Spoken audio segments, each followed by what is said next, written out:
Hey everybody, we're all gonna get laid. Oh, you guys, how are you? What's going on?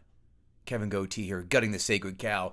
And we have this week Brandon Wenerd from Bro Bible as he takes on probably one of the most successful reboots of all time, Ocean's 11.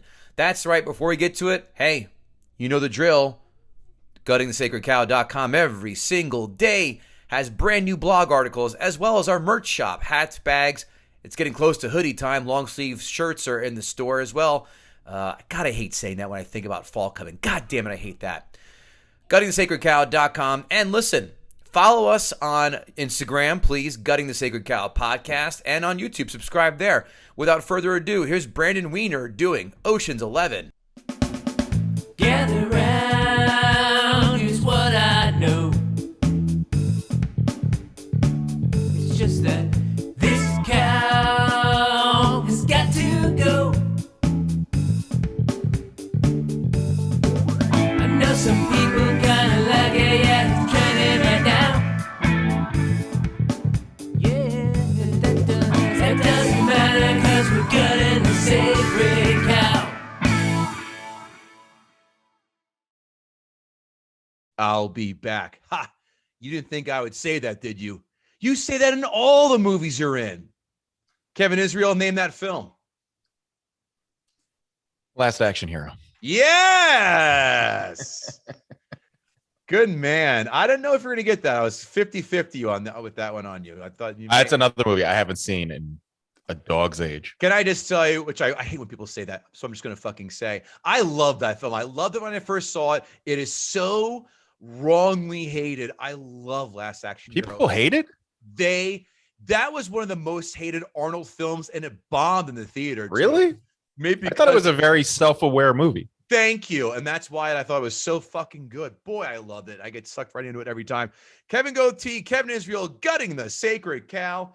We're back. Hope you're loving more fun episodes like 40-Year-Old Virgin, like Whiplash, like what else did we just do? Son of a bitch. I blanked already. Casablanca. There you go. Today we have joining us from Bro Bible. Well, you remember Connor from Bro Bible a few weeks ago did Taken. Now we've got Brandon Wenerd from Bro Bible taking on. Are you ready for this one, Kevin Israel? And I think this is the first reboot we've allowed, Ocean's 11. Brandon, how are you? Welcome to the podcast. I am good. Thanks so much for having me on, man. Pleasure is ours. Welcome, Brandon. Yeah, we're not again, it's a tough reboots, not really allowed because most reboots fucking suck, but yeah, I was like, I'm a little surprised to learn of that rule, but I feel like this is a good exception to the rule because it was like a big reboot. Oh, it's huge. And I would say the other reboot, two reboots come to mind. Kevin, you jump in as well. I would allow would be Dread because that was fan-fucking-tastic. And I would also allow the Star Trek reboot, the 2009 version. But other reboots, 95% of the time are trash and would not qualify for this very fine podcast in which you're listening to now. But Brandon has chosen Ocean's 11, 2001. Can you believe this is 20 years old already, guys? I saw this in the fucking theater.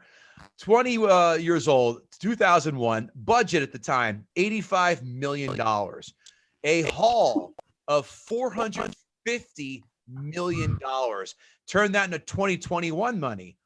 $130.4 million budget. $690.3 million haul. That's poor man's Marvel money there, Kevin Israel. Yeah. They were like the lesser Avengers. That'll be the Eternals. Yeah. That's a lot of money for a movie that there's, zero action sequences in at all and very little FX. Fair. A lot of handsome, though. There's a lot of handsome. Especially Julia Roberts. Hey-oh. Not yet. It's going to be throughout. As we know, I am B is a scale 1 through 10 with decimal points. Brandon, we're going to go to you. What do you think Ocean's 11 scored on IMDb? I'm gonna be generous. I'm gonna say it's like 8. Kevin like Israel. in 8s. Well, give me a flat number. 8.3. 8.3. Kevin Israel. I'm gonna go flat 8. 7.7. Wow. Close. Rotten Tomatoes is a 1 through 100 percentage based score. Kevin Israel, critics, Rotten Tomatoes. Hit me with your best shot. 71. Brandon. Ooh, I'm gonna go higher. I'm gonna go 76. Not high enough. 83. Really? Wow. What? So it was like pretty much beloved. I would say. Yeah. Audience Rotten Tomatoes score, Brandon. Now it's your turn. All right, I'm gonna go even higher than 83 on audience. I'm gonna go like 80, 86. Kevin Israel. I'm gonna go higher than Brandon. I'm gonna go 90. You should have went lower. 80. Ah, damn it. That like surprised this. me. That's like wow. this. That's surprising that the critics have this higher than the audience. I would have thought this was a for sure 88 or above score from the 100%. audience. 100%. Quotes. She already left me once. I don't think she'll do it again. That's the only quote I have from this film. This film is not quotable. Kevin Israel? Oh, sorry. Brandon, why don't you go since you jumped in? Go ahead. No, I mean there's a quote, there's like a sequence that I absolutely hate, which is, are you scared? Are you suicidal? Only in the morning. It's like meaningless, but it's that is such a movie quote trope. It's nauseating. You're 100% right. Kevin Israel, how about yourself? There are actually two great quotes that I have quoted from this movie. I saw you even before you got up this morning. That's good. Which I think is just a fantastic, fantastic quote. And you're a liar and a thief. I only lied about being a thief. Cute. Very Marx Brothers-ish. 5 fun facts. Who was originally supposed to star as Danny Ocean but bowed out? Huge name, A-lister. I know this. All right, then Kevin Israel, you try and take a stab. It's like De Niro. No, Scatman Crothers. I'm just kidding. Bruce Willis, Oh, I can see that. who was in the second one, by the way. Yeah, as Bruce Willis. And the second one was a steaming pile of shit. The second fun fact, who was supposed to play? Well, nah, I'll let you guess. Mark Wahlberg was supposed to play the role of Linus, but what did he bow out to make instead of Ocean's 11? Ooh. Wow, 2001? Yep. Band of Brothers? No. No, not Band of Brothers. Brother was something brothers, 3 brothers, 4 brothers. Ooh. Yeah. I know what you're talking about, but no, that's not it. Brandon, want to venture a guess? I mean, that was right around when, I imagine Entourage was starting to get made, but I But he wasn't in don't it. even know. Okay. I'm going to say the name and you're both going to fucking slap your forehead and go, Jesus Christ, I forgot. Planet of the Apes. No, I'm glad I forgot that movie. Me too. That It movie- was terrible. That movie was awful. I saw that Terrible. in theaters. So did Terrible. I. Abe Lincoln. What's better than Abe Lincoln? Number 3. Luke and Owen Wilson was supposed to be the brothers in the film, but the roles went to Scott Conn and Casey Affleck instead. The Wilsons went off to do the Royal Tenenbaums. Big mistake. Huge. Yeah. Oh yeah, you guys hate the Royal Tenenbaums, right? That's like I hate Wes Anderson. That's my thing. hating Wes Anderson. That's Yeah. big. You like Wes Anderson, but I could see Huge fan. Yeah. Okay. We'll agree to disagree to have good taste. Julia Roberts said she fell asleep not once, but twice while trying to watch the original Ocean's 11. finally, something that I have in common with Julia. Oh, actually, two things. I'm not a fan of the musical stylings of Lyle Lovett as well. Mhm. That joke fell flat. Number 5. I like If I Had a Boat. It's a good song. Number 5, George Clooney, a notorious prankster, pranked Brad Pitt by putting a bumper sticker in the shape of a pot plant on the back of his car that said, "Fuck cops." Oh, that rapscallion. Wow. I love the word rapscallion too. I know. But like, there's I like, know. I feel like a story like that though is so, it's so like, there's no receipts for it. Like, it's in this different era where it's like, oh, okay, cool, guys, we gotta believe you that this was funny. You know what? I do believe him, and I'll tell you why. Because he was on Stern not long ago, and he tells a great story about how he was with. He used to live with Richard Kind, who was one of the guys that Clooney famously gave $1 million to when he had all of his friends over his house, and he gave like 10 guys $1 million a pop. He was staying at Richard Kind's house, and Richard Kind had a cat. And one day, George Clooney took a shit in the litter box. So when Richard Kind went to go change the litter, he found this humongous turd in there. So I believe that story. And he talked about it on the Stern of all the different pranks that he played. So he is whatever. Who gives a shit? I'll buy it. I'd like to shit in all my friends' litter boxes who have cats. Yeah, fuck cats. We're dog people, you goddamn communist. Damn right. Terry McNeely, I love that guy. One of the best jokes ever. He goes, cats are the Hillary Clinton of pets. Great joke. It's even better live. Ask a Gutter, Kevin Israel, from yet again another favorite of ours, Brandon Oglesby. Brandon, who does the Brandon recap. Question for you, Brandon. Well, Brandon for Brandon. How cute is that? I love it. Is your biggest issue, I guess you'll answer this in your argument, but is your biggest issue that it's a remake or Don Cheadle's accent? No. Oh, Cheadle's accent. Don Cheadle's accent is atrocious. Which, by the way, he Must be with a bunch of proper villains, finally. he Princess Leia's the shit by forgetting the accent in 2 and 3. Did you remember that? Yeah, I mean, it's absolutely pointless for him to have an accent in the first place. Speaking of our old buddy Bango2331 on Twitter, why have we not canceled Don Cheadle for culturally appropriating the British? Dude, have you guys watched House of Lies with Don Cheadle on Showtime at all? Is it good? No. It is. No, it is not good. It's terrible, and it's one of those like, hey, we have a bunch of money to make a scripted like comedy show, but it's like in the tales of the Entourage era where people thought they could do like whatever and it could come across as tasteful just because it was like nice. It's outrageous to watch it in like today's cultural climate. Outrageous. I highly recommend watching it for that exercise alone. And I love Entourage still, except the movie. The movie you see so much naked Don Cheadle. It's like banana. Yeah. Kirsty at Kirsty L7L, sorry, at Kirsty LS22, another one of our favorites.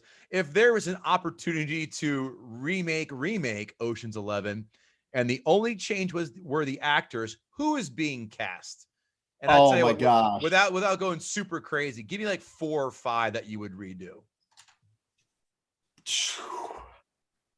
All right. I would okay, hear me out on this. I would dip into like other, because my whole premise of hating this is based on like the idea of like hangout comedies or hangout movies in general. So I would dabble in other hangout movie universes to remake it. All right. So there would be like the Seth Rogen, like I knew you were gonna go there. Fuck. Yeah, it'd be like the Seth Rogen universe or like an Adam Sandler like ish like universe. And to me, I feel like it would not be trying as hard in either of those universes to be so like obnoxiously, pretentiously cool. I have 2 for you. I just thought of right now. And this one, I think this one, the first one's it's lazy. It's so easy. And that would be Bradley Cooper as Danny Ocean. That's an easy one. It's the same guy. I It's know basically it is. the same guy. I know right. that. Yeah. And also we had this discussion before, Kevin, in Israel, so I know you're going to laugh. Playing the role of Julia Roberts as Emma Stone.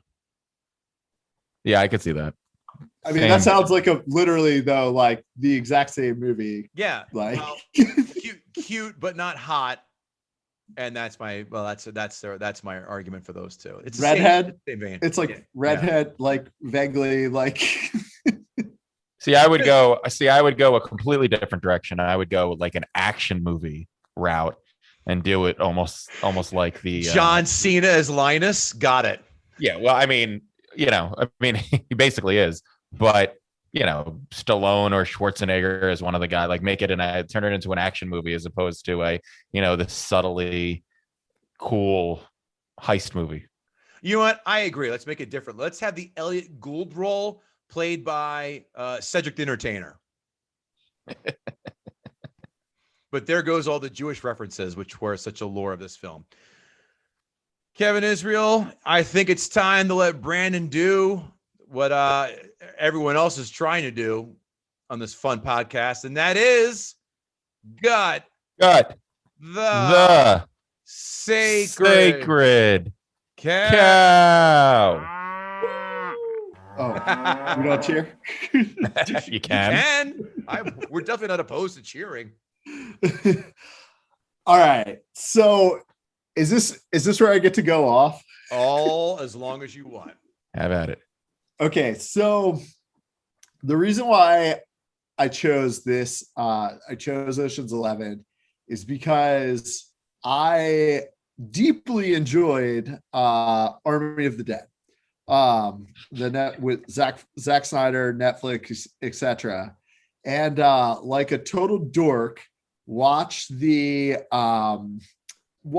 like making of or whatever about it, etc. And like the whole time I was like, oh, this is like a cool take on like a Vegas heist movie. And then he's like, oh, it's like Ocean's 11. I was like, oh yeah, this is just Ocean's 11 with like zombies and actually good writing. Instead of like, and like things actually happen, not just like, oh, the plan comes together. I cannot stand how, like, I think people gravitated towards Ocean's 11 so much because it's a remake. I don't think a lot of people that went to go see it in theaters were really familiar with the Rat Pack movie. I think it was such a culturally like vain time, that kind of pre 9/11 like era, cultural era. It was so culturally bankrupt coming out of the 90s that you could make a movie where it's just playing up like, ooh, cool, maybe this is all going to come together. Hey, look, here's Brad Pitt. Here's Matt Damon, like whatever. And like, that's all that carries the entire fucking movie. Nothing happens in this movie. Like, that's my basic gist of it. There's nothing that is by 2021 standards. There's nothing that happens that is exciting really at all. There's a guy with an axe to grind. He puts the band back together. And, they make it happen. And the ways that they make it happen are so annoying. This motley crew of criminals that are celebrated and cheeky and, don't like, they're too relatable to be hardened criminals knocking off a fucking casino. Seemingly consequence free. True. And look, that to me, that's very frustrating, like frustrating part of it. The cheekiness of like, all right, hey, we have to lean on star power at every turn. I remember seeing it in theaters, and that was like the big thing was like, whoa, this guy's in it and this guy's in it. And oh, we have this guy, like, oh, look, it's Julia Roberts. Like, that trope just doesn't work as a storytelling device now, but that set the stage for it. Set the stage for a ton of a ton of big budget Hollywood movies that only leaned on that as any like element of storytelling. So oddly, like even though it's cinemagraphically like very cool, like the story is meh. There's so many better heist movies in the heist movie canon, yet this one remains celebrated and lauded as one of the best. I think just because of the ensemble cast that it has. Both Clooney and Brad Pitt at the top of their game in this point in time. Their star power only like goes up from there. Clooney being a guy that gets out of jail. There's no real allusion to like why he was there in the first place. Whatever he was in for, 4 years probably wasn't enough. As he is like lauded for. And the idea of it being a revenge play, look, the movie is like it is a Las Vegas tourism brochure for the most part. Like, and I feel like that is there's some things that happen in it that are incredibly frustrating. Like having, for example, you guys will remember the name better than me, but the old guy who his briefcase has to go in the vault. Carl Reiner. That would never happen. Right. That whole situation, not to be like a continuity error guy, but that's such a frustrating way of trying to, creating a divergence. All of the divergences created in the setup, in like basically the second act of the movie are so incredibly, they're very like frustrating to poke holes in as like things seeming realistic in its own like orbit. So hence my hatred number one. Hatred number two, the EMP. All right. Oh, damn it. Come on. That was not a hard one. You knew he was going to say that, Kevin. The EMP is terrible. You literally you have a weapon stolen from the armed forces to commit a crime. Like, I mean, I know this was like made in a pre 9/11 world, but literally we're talking like some serious consequences here, like on that. The EMT is so frustrating that it goes off in this like one moment. That would be the biggest like thing to happen for weeks on end if that were actually to be a like criminally masterminded thing. I hate the EMP. I hate it so much. Julia Roberts. So like, all right, not to be like a judgment of what Tessa's character is, but like loves terrible men. Like, like there's no, all of this is kind of seen as like this like cat and mouse thing. This kind of like weighing of egos between her, what's her husband's name? Danny Ocean? Not Danny Ocean. Terry Benedict. Oh, Terry Benedict. Yeah, exactly. Terry Benedict, like, it's like, okay, they're, she just clearly is attracted to, narcissistic sociopaths, is attracted to a level of toxicity that I think is very questionable. And that, I don't think that the universe of the Oceans movies has ever tried to answer, that. As a hangout movie, leaned way too heavily on the idea of celeb, but it worked. That resonated at the time, but it doesn't hold up for the most part. Two, so many like frustrating things where you're like, how there's no way that could have ever gotten played off. I think there are a lot of heist movies that do that incredibly well.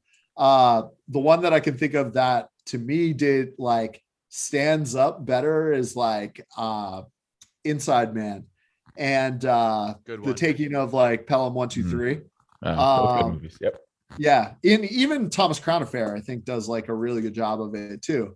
It's just that, like, to me, the way this movie was made was just to be a Las Vegas like tourism brochure, which it worked at the time. Now, in watching it, like the couple of times that I've watched it since then, it's like, okay, this is cool, but like sort of flat. Got it. All right. Fair. And even in the one-liners, there's no good writing. We even just like talked through that. Like, they're terrible. There's nothing really charismatic about like how there's no comedy punch to it. And it's like dialogue doesn't even really need to exist in the movie in order to push it forward. But we get none of that. So we get an EMP and we get Don Cheadle talking in a British accent for some awful reason. When Scott Conn and when they're arguing on the casino floor, like that scene where they like kind of Balloon Boy, all that shit. Yeah, Balloon Boy and everything like that. That's like, I feel like Scott Conn could be typecast in that role for the next like 13 projects that he was on after that. Isn't that the best goddamn life to live, to be typecast in 13 fucking projects? It'd be amazing. That's the dream. Yeah. And my dad was Sonny Corleone. Life sucks. Tweeter, you're gonna go to jail. Yeah. Yeah, I had a job where I played a detective and had to live on the state of Hawaii for 7 fucking seasons. Wah. I think that if there were to be an Ocean's 11 remake could never like, the premise of that question is so flawed because it could never happen. It could never happen in a truly like endearing way again. I feel like you're trying to tell me Ocean's 8 didn't cover that ground with ease. I didn't see Ocean's 8. Lucky you. I did, and I don't remember it. I did. It was terrible. It had nothing to, the only tie-in that it had with the Oceans franchise, fucking Sandra Bullock. She said, "Oh yeah, Danny Oceans is my brother," and she sits in a fucking mausoleum with his casket in front of him. That's it. That's it. No other fucking. I think there was a couple of walk-ons. I forgot. I really forgot. So, listeners, correct me if I'm wrong. I don't remember shit except for I'm Danny Ocean's sister. Like, that was it should have been a standalone film. Like, 8 chicks robbed the fucking Met Gala. Okay, fine. You don't need to have the Ocean's tag franchise part of this. It's completely nonsensical to even try to do it. They just were trying to capitalize of a recognizable franchise and go, oh, it's an Ocean's film. We're going to go see this. But, make it all women. It was fucking laughable. Like, I have a laundry list of movies that I feel like do it better. All right. But Lucky Logan, way better heist movie. I hated that. I fucking hated Lucky Logan. Oh man. The premise of knocking off a NASCAR race is absurd. That's why I love it. Like, way better than the premise of knocking off a casino. And I understand why you hate it. Did you hate it because of Daniel Craig's accent? That was not a favorite feature of mine, but I just felt the whole thing, and then the payoff was fucking shit too. I hated the payoff. Payoff was so bad. Yeah. Let's see. Inception, Drive, kind of a great heist movie. All right. Not a fan. I only saw it once. I've seen all of these movies, and I don't remember any of them. Yeah. The heist movie thing is always the same. That's the whole thing. What the movie that I feel like that Ocean's 11, like, I don't want to say stole a lot of, but like took a lot from like cinematographically and everything like that. 3,000 Miles to Graceland.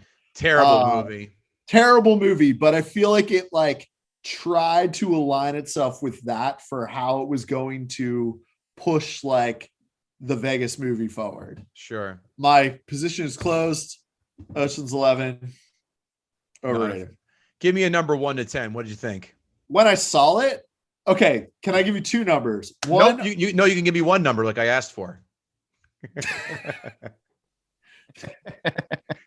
4. All right. I like that there's no description, no explanation, just a solid 4. But here's the thing. 4, watching it now. If you've never seen Ocean's 11 and you're just watching it right now, it's a 4. In the time, yeah, it was like a 7 or 8 because we were dumb back then. Dumb. Kevin Israel, why don't you kick this motherfucker off? Okay, I want to start off with an important message about how I feel about this movie.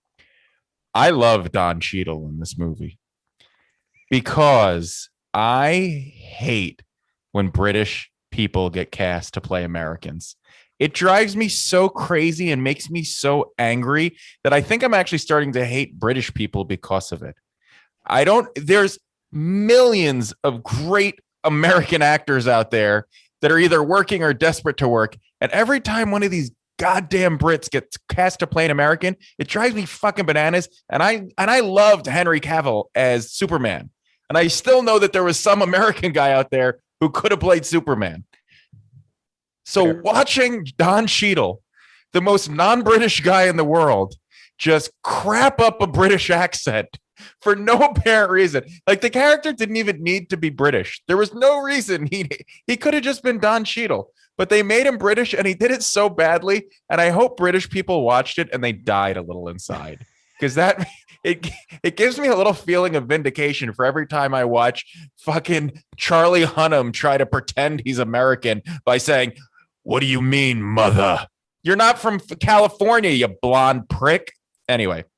That's a fantastic fucking point. I love how you're 100% right. This is us spitting water in their fucking collective face. Like, you know what? Yeah. This time, go fuck yourselves. Yep. Signed, USA. We kicked you out of our country, and Twice. Here's Don Cheadle. Go fuck yourself. So there's that makes me love this movie. But now I'm going to go to my other point of why this movie drove me crazy, and Brandon already covered it, but I need to touch on it again. The EMP. The EMP is ridiculous. The M in EMP should have stood for MacGuffin, because first of all, they didn't even need it didn't need to exist in the movie. They should have gone with the whole part where he was going to rework the city's power grid, but then he found out they fixed something, and we're Bonnie or whatever he said, and rubble, trouble. And they're all like, oh yeah, right. They didn't need that whole EMP thing. It was so ridiculous. It's ridiculous on so many levels. First of all, there happened to be this ridiculously powerful device right conveniently located in California. They knew where it was, and they were just able to pick a lock into a building and get it. That's insanity. Yeah. They might have gotten a nuclear bomb if it's like that easy. And then they get it and they use it, and there weren't even nobody was tracking them down. They weren't wearing masks. They didn't do it. Danny Ocean was still dressed nicely to go on this mission where they should have been, all in black. And it was so stupid, and they didn't need it in the movie. They didn't need that, other than it served to hurt the Asian guy's hand, which was supposed to be a thing, but then that never served a purpose either, other than his hand got stuck for that minute because he had the cast on. It was all these little things happen just so other certain things could happen, but none of it necessarily needed to happen. It could have been his sleeve that got caught in there. The whole EMP scene just drove me crazy in this movie. And every time I've watched this movie, it takes me out of it, because everything's going along, and you have to suspend a lot of disbelief in this movie, because a million things in this movie had to happen perfectly in the heist for it to take off, for it to work perfectly. And there were things that they had no control over. When they got into the argument when they had the balloon boy argument, they knew that the security guard was going to leave, and then he was going to have the chance to go, what happens if a different security guard came over? It wasn't even well, that's just how a heist would work. Well, no, it's not, because they would have a more broad set of plans to allow for different possibilities.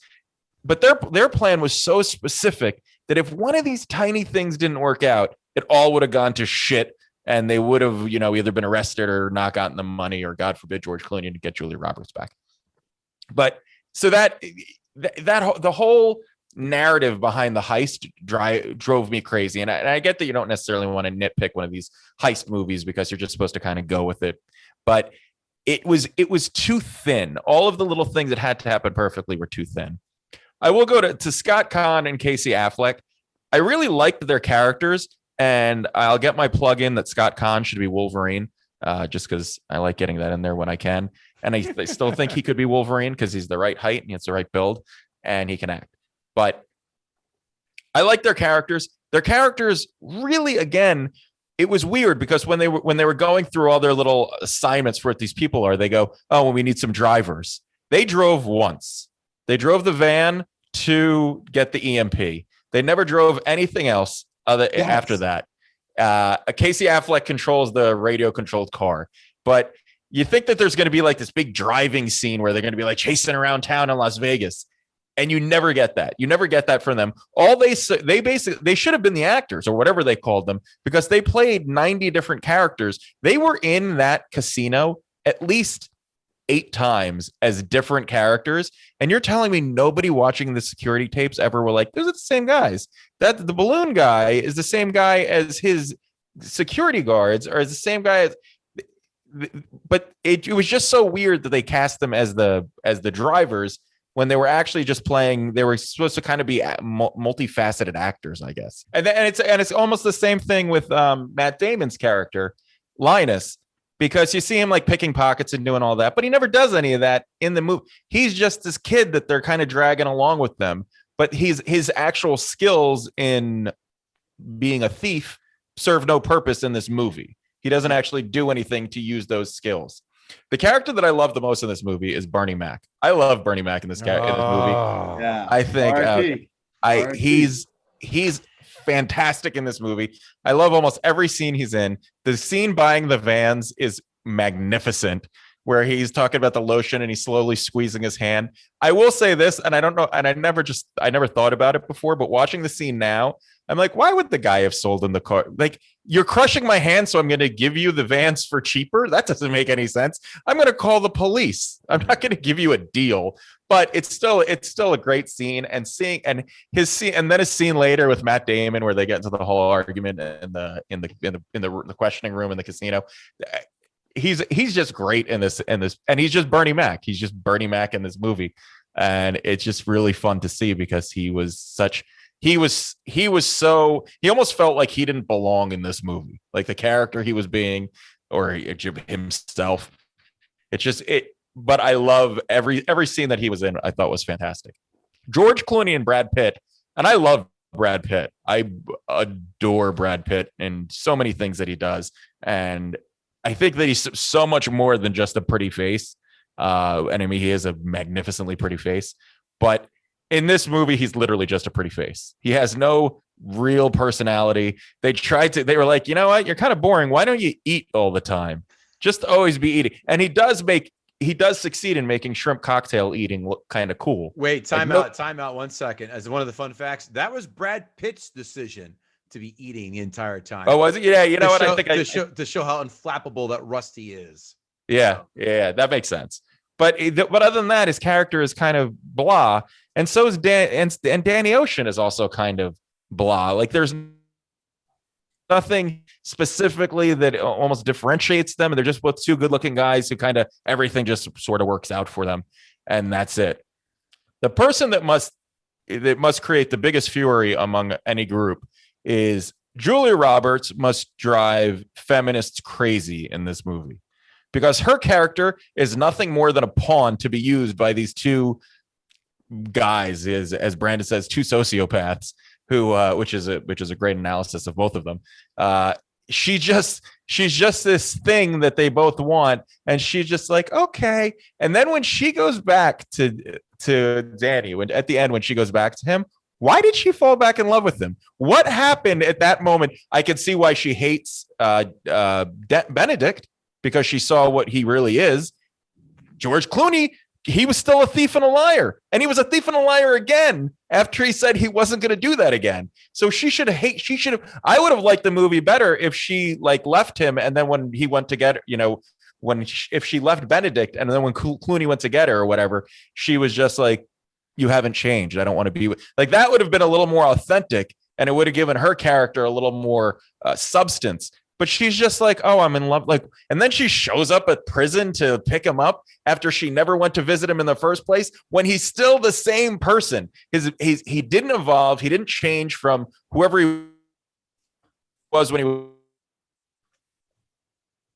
Other than he's George Clooney. He's a fucking good looking guy with magnificent hair. Like that's it. That's all he has going for him. What's that? That is a sweet ass head of hair. Oh man, he is.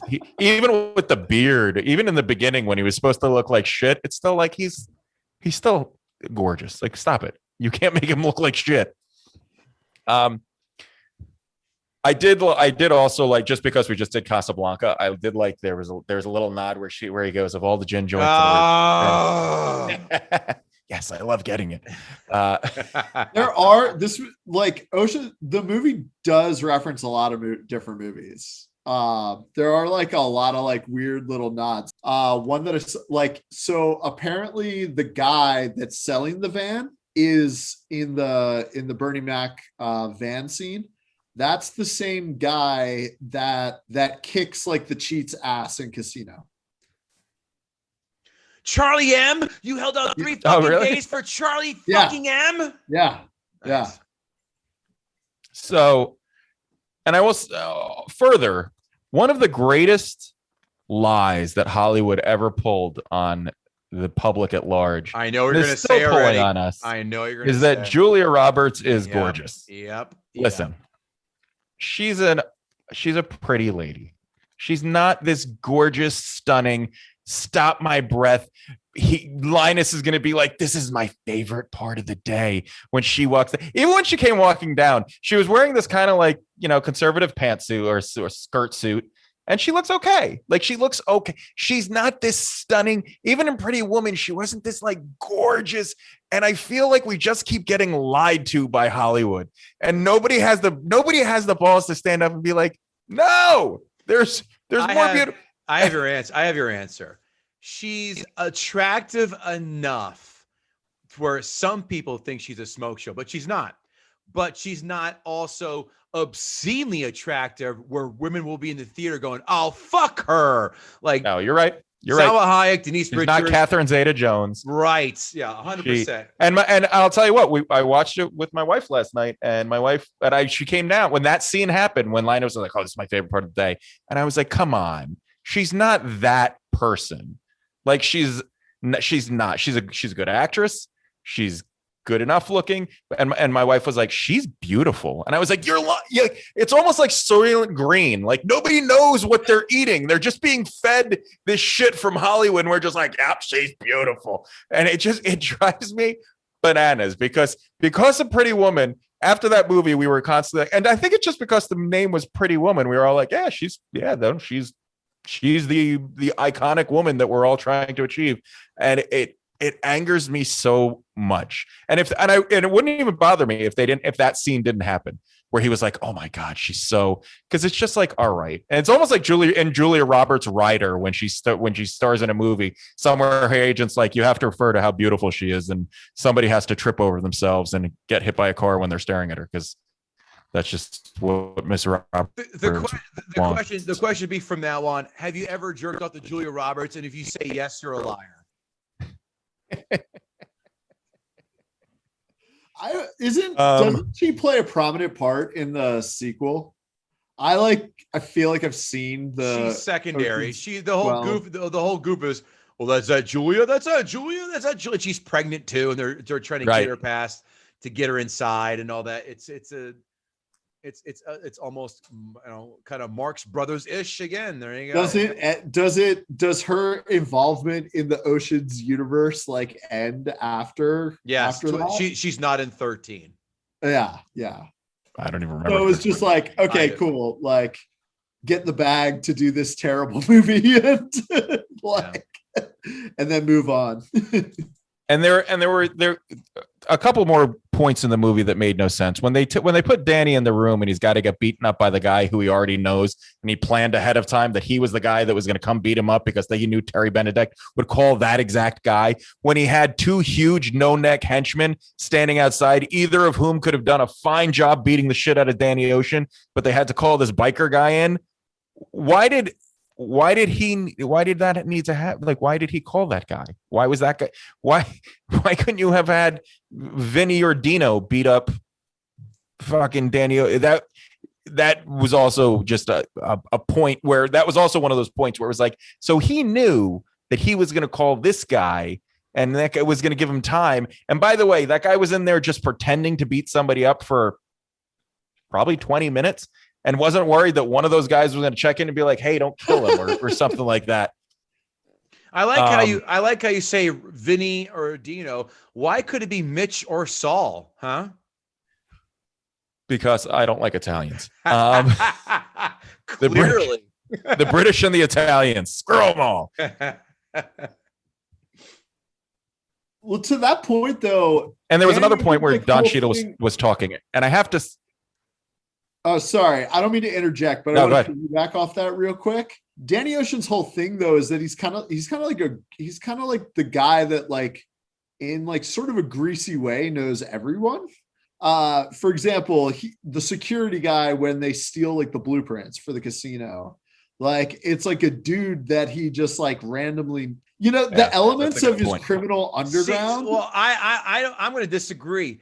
If you thought it was unbelievable now for them to pull off that fucking heist, they had to have 15 or 20 other people in, low people in high situations, a la security guards, the stripper and all that shit. They have to have these touch points and pay them off somehow.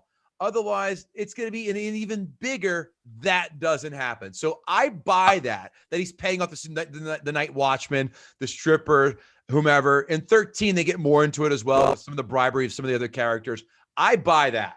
I agree. I agree with both of you. I agree. I feel like that is a lot of that's a lot of people that don't have plausible deniability for such an intense crime.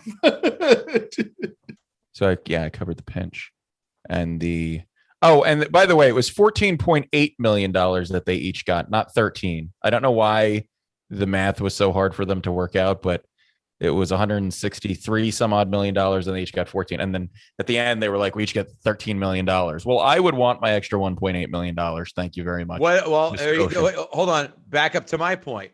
That probably had to be taken into account for all the payoffs to all those lower level people, the security guards, the strippers. You got to bribe those motherfuckers. It's going to come out of everybody's share.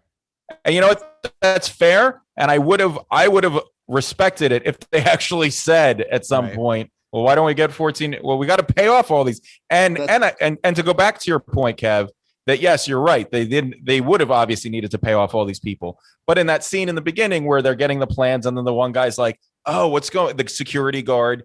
Yeah. If there was just a throwaway line, they're like, good thing we paid him, or good thing we're putting his kid through college, something like that. Right. It would have been, but it felt like each person was just, Danny, he knows all these people, and just accept it because he's good looking again. Ocean's 12. See, this is the fatal flaw. Ocean's 12 should have been a movie about the accounting from Ocean's 11. Yeah. that would have been a rousing movie, but probably not as bad as the what we ended up getting. So look, in the end, this is one of those movies, and I'm going to blame it on this podcast. I went into this thinking that I loved this movie, or at least liked it a lot. I remember watching it and enjoying it a lot, and there were things that I really did like about it. It really was also captured one of these like moments in time for my life, especially in the early, I just graduated college. I had a little bit of money. I was trying to dress like these guys. I was, it was that full trying to be George Clooney or Brad Pitt. So I got a lot of it, but on rewatch, it doesn't hold up as well as I thought it was going to. And the heist, and I remember thinking, oh my God, that they make the fake vault room and the videotape and this and that, which by the way, that is speed. What they did was speed. That was the trick in Speed. We saw that already, where they overlay the video so you think that nothing's changed. So it didn't hold up as well as I thought it was going to. There were still some great scenes, some great lines, some great performances, but it definitely lost a couple of steps for me. So for me, Ocean's 11 is a 5.5. 5.5. All right. These notes brought to you by guttingthesacredcow.com, where every day you find fantastic blog articles that Kevin, Israel, and I pump out every fucking day for your enjoyment for free. Perfect toilet reading. List of 10, our favorite subject. Now, of course, that doesn't happen, which a lot of that doesn't happen in this film. That's for goddamn sure. Movie news, movies that we've seen, movie quotes that we love, all that on guttingthesacredcow.com. Don't forget, if you want to advertise with us, guttingthesacredcow@gmail.com. Stop on by. Hey, if you want to get some Gutting the Sacred Cow stickers, 1 for 3, 3 for 5, DMS, and we'll get your information. Send it out. GTSC podcast on Twitter. Notes. This film is Trump Plaza Casino old. It's a Jersey reference, if all of you folks are there. That's how old this film is.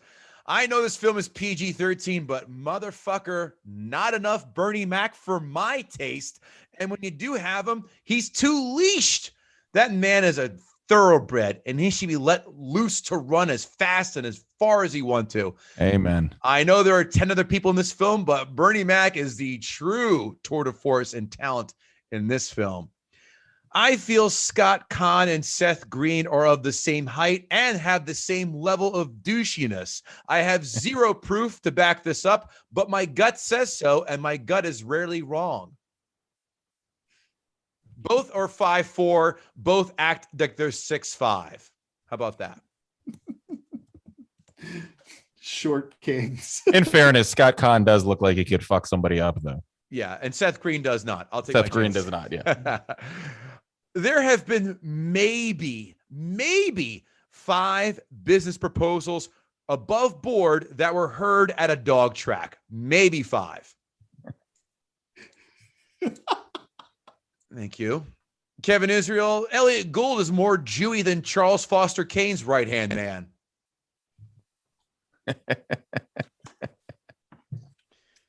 When Matt Damon lifts that guy's wallet from his inside suit jacket pocket on the subway in Chicago, that is one big, huge, that doesn't happen. Who the fuck puts their wallet on their inside pocket of their suit jacket? No one. Stop it. I just realized that this is around the time that Matt Damon was like born, Jason Bourne, too. Right before, because in Ocean's 13, they had to shoot around him doing Bourne Ultimatum. Wow. Like, yeah. I mean, huh. But it's it's post Rounders and post Talented Mr. Ripley. He looks like Talented Mr. Ripley, Matt Damon in this. Yeah. 2 things that always put a smile on my face: sweeping sky cam shots of Vegas and Elvis Presley's Little Less Conversation. I'm in Vegas in a month from now, and boy, my dick's already tumescent. I can't believe you 2 left this one on the table for me to pick up. At what point can we believe that Brad Pitt speaks Chinese and understands what the acrobat is saying? For me, not ever. Oh, Brad Pitt plays cards with celebrities and does this. Rob's, whatever, speaks fucking fluid Cantonese or whatever. Yeah, bullshit. You know what? It almost came off to me. I would let that one slide because it almost came off to me like almost a Han Solo nod where, he just knew it. Wookiee. He speaks Wookiee. Okay, Kevin Israel. That's horseshit. And yeah, I just compared an Asian guy to a Wookiee. Sorry. That's not what I meant. At least Han Solo spent years with Chewbacca. How much time has Brad Pitt spent speaking with Chinese people? Debunked. Next quote that sent me off a fucking pier. Say hi to your mom. Say hi to her yourself. She'll be on stage in 5 minutes. When has there ever been a mother-daughter duo striptease on a strip club? Answer: never. And if so, I don't want to see that shit because it's going to be fucking heinous. The amount of A-level pussy that George Clooney and Brad Pitt had must have filled Giant Stadium, Citi Field, and Yankee Stadium all in one. They could charge $25 just to smell their hands, right? Okay. Scott Conn and Casey Affleck as Saul's bodyguards are intimidating as Napoleon Dynamite and Alf as bodyguards. It's been a while since we had an Alf shout out, and I figure I'm the man to do so. Big fan of Alf. Who's not, besides communist assholes? Anyone else, you touched it, so I'm just going to say this once. Anyone else having a real hard fucking time believing that George fucking Clooney and Andy Garcia are fighting over horse-faced Julia Roberts? Everyone else is. How timely is it that Garcia and Clooney did a Casablanca quote? Because that's the episode you're hearing right now on this podcast this week as we tape it on Gutting the Sacred Cow. The British and their silly non sequitur rhymes. No wonder they're still dumb enough to pay taxes to the royal family who haven't ruled since, I didn't Google, who gives a shit? America! No one watching the elevator security cameras seeing Scott Conn and Casey Affleck dumping linens off the floor and doing a costume change in the elevator, and no one calls attention to that? Okay. No one questioning Brad Pitt's shitty toupee and Bones McCoy from Star Trek impression while doing CPR? Damn it, breathe, man. I'm a doctor. Not with that hairpiece or not. And it's some of the laziest dialogue I've seen in a little bit. While Brad Pitt is on the phone with Terry Benedict, I have two words for you. Minibar. Just what the fuck does that mean? Like, does Andy Garcia reply with, yep, we see you've eaten 3 Milky Ways from the minibar, 4 Stella Artois, and 3 condoms. Oh, yeah. You also watch Anal Burglars 12 4 consecutive times. 2 words, minibar. What the fuck? Are you going to play random word association games now with this film? Oh, yeah? 2 words for you, inkjet.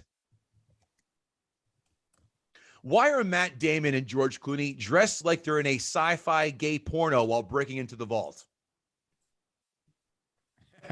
That's a great point. I wondered what those weird shiny shirts they were wearing were. Yeah, I mean, why does Brad Pitt take off his helmet in the casino? Why not wait until you're off the fucking property where there are 1 million cameras are and 1 million passerbys on the street are and go, that guy, I don't know. I think I've seen him in the casino 4 times already.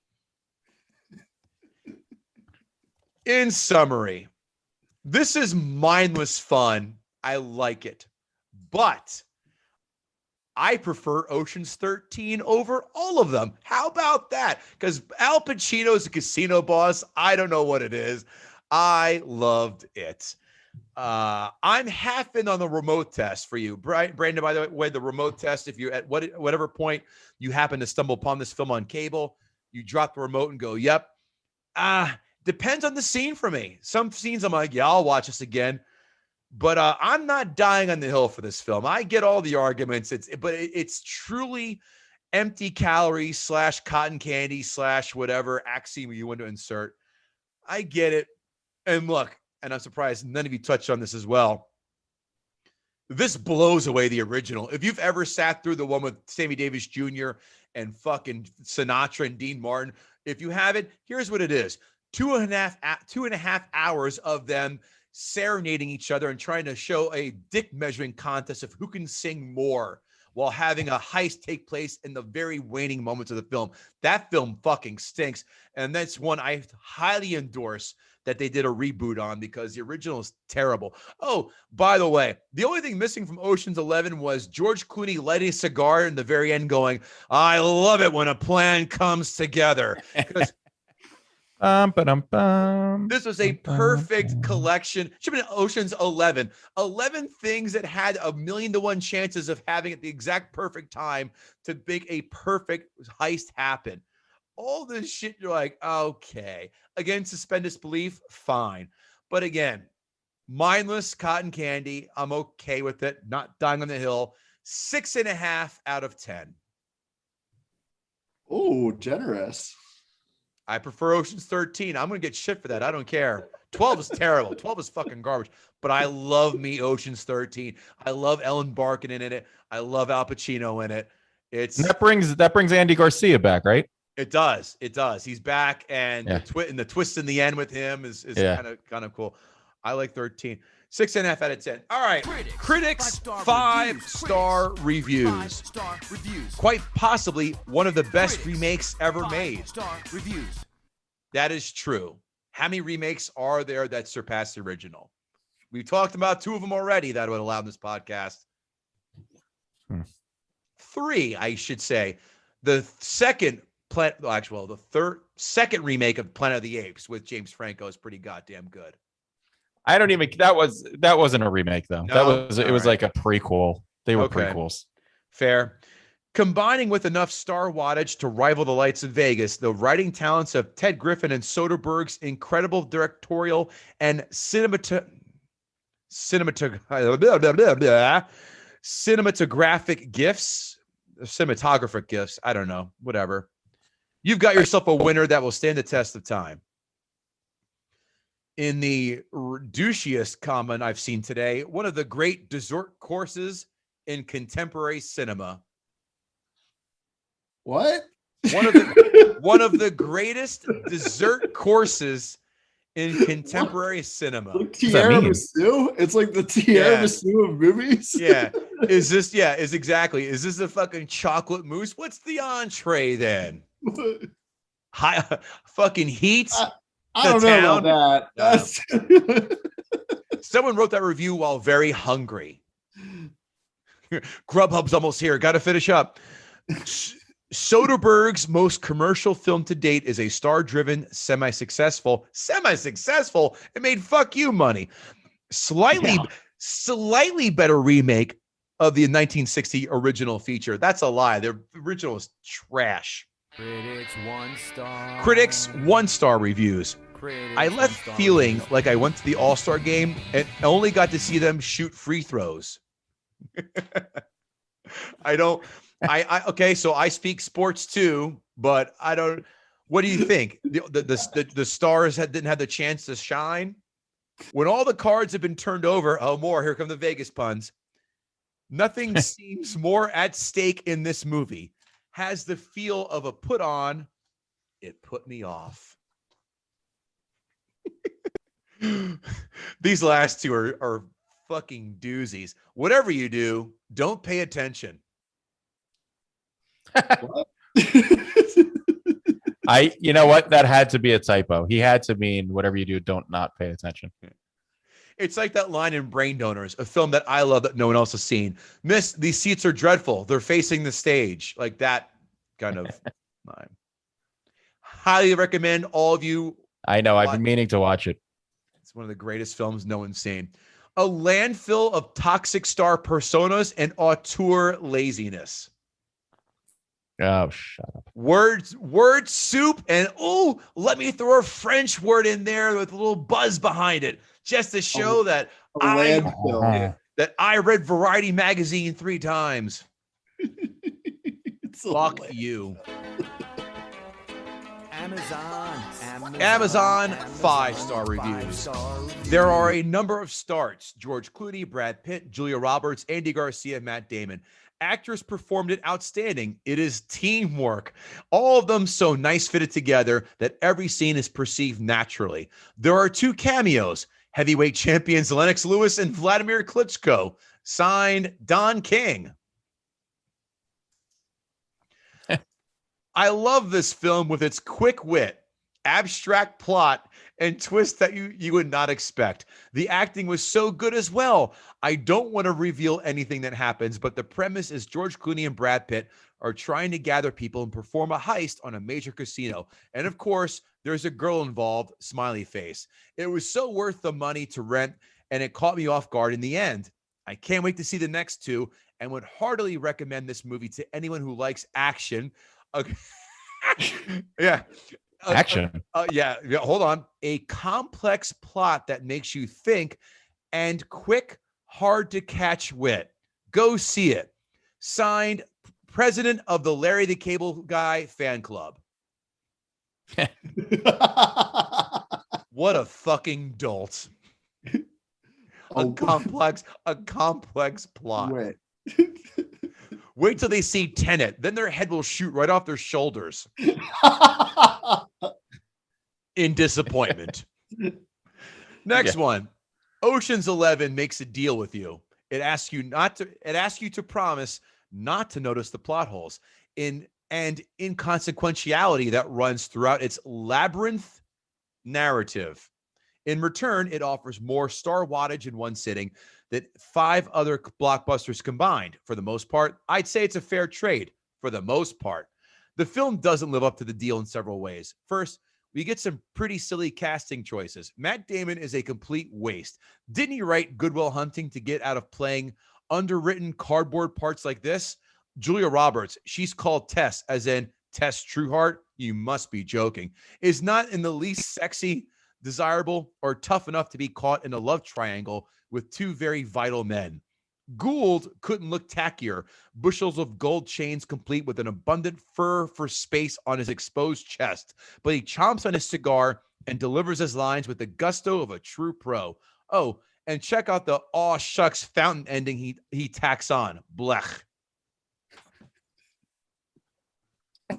Wow. Amazon 1-star reviews. What can I say? Julia Roberts is an unattractive lady and terrible actress. It's a little bold. George Clooney does nothing for me either. What? Andy Garcia should have picked a better role. Wow.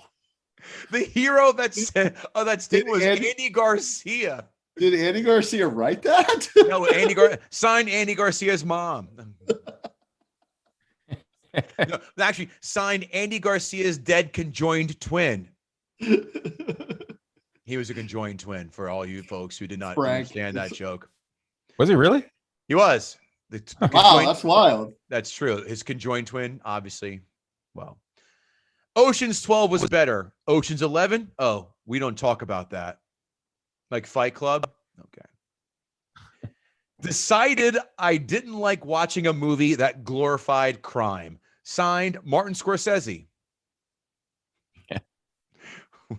Watch the 1960 version instead. Far fewer leaps of logic. Oh, really? So when people are singing "Oh, as they rob out fucking bags of chips and run out of a casino, that's more believable? This next guy captured my heart.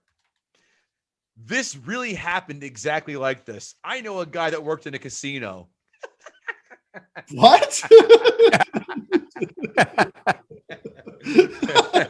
Outstanding. Well played, sir. I'll buy you a drink. Kevin Israel, did Brandon Wenerd gut the sacred cow? I got to tell you, and I don't think I've done this one before. I'm torn on this. I really am. I am. No, I am. I'm torn. I think he might have, but I don't know. In my professional say, I would put it to our listeners because I'm torn. Well, you know me. Or I'll leave it to our esteemed creator. Well, listen, I'm leaning no, but you know me, I'm a fan of the people and democracy at its finest, which our fine country was built on that principle. So we shall put it to an audience vote. I lean no. Kevin Israel is ambivalent, but let's let the audience decide. Audience, do you think Brandon Wenerd definitely got the sacred cow? A Twitter poll will be up, but I want you to shout out in the comments. Do you think he did the job and did it well?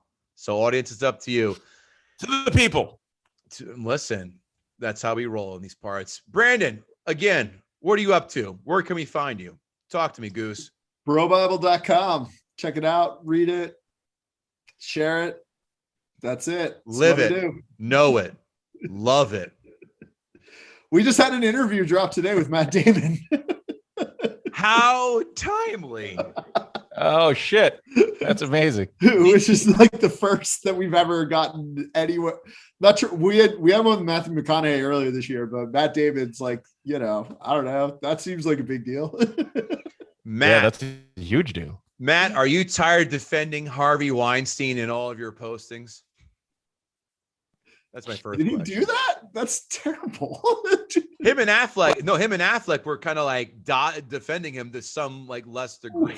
From what I remember, I could be mistaken, but I'm pretty sure. And that's why we haven't seen Matt Damon in a long time, because he kind of sort of did defend him to some degree. May have to cut that part out, but I'm pretty sure I thought I remember reading that. He kind of came out in support of Weinstein. We'll Google that. Yeah.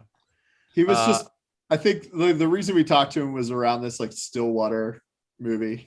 You mean it wasn't about the Great Wall, that movie he did? No. Oh, Jesus, that was terrible. I'm more offended that you watched it, Kevin Israel. I did. I think I watched it on an airplane. Even on a plane, I still wouldn't subject myself to that horse shit. Nonetheless, Kevin Israel, what are you up to besides watching The Great Wall and writing a spec script for a sequel? Oh man, The Great Wall again. Well, first of all, I have two submissions to our movies we would consider for remakes that we would consider doing on this. One, The Fly, and two, Dread. I said and Dread. no goatee will agree with me on Dread. I said Dread. Did you say Dread? I did. I said Dread and Star Trek, and this is the third. Yeah, I agree on Dread. Yeah. Fly is a good one. I'd let The Fly go. The first one, obviously. Cool. Anyway, you can find me on kevinisrael.com. Check out my calendar for upcoming events and all the places I will be doing comedy. And please leave us a 5-star rating and a 2 or 3 sentence review. How great you think we are, because we are, and because what. And we will we'll shout you out on social media, as Kevin Goatee loves to do. Yeah, and don't be afraid. Listen, Ask a Gutter. You have all our gang from Ask a Gutter on, so you have a question for us. We put up on Mondays when we usually tape Ask a Gutter, and jump on that. KevinGoatee.com for all nonsense. That is me. And of course, guttingthesacredcow.com every single day. You find blog articles, guttingthesacredcow@gmail.com. If you want to advertise with us, Brandon Wenerd, thanks again for hanging out with us, man. Appreciate the You're great, Brandon. That was awesome. Dude, this is so much fun, man. Thanks for the kind I words. want you to gut them all. I love it. Gut them all. Hollywood needs a check every now and then. Kevin Goatee, Kevin Israel, Brandon Wenerd, thanks again for coming to hang out with us. We appreciate you. Take care, everybody. Later.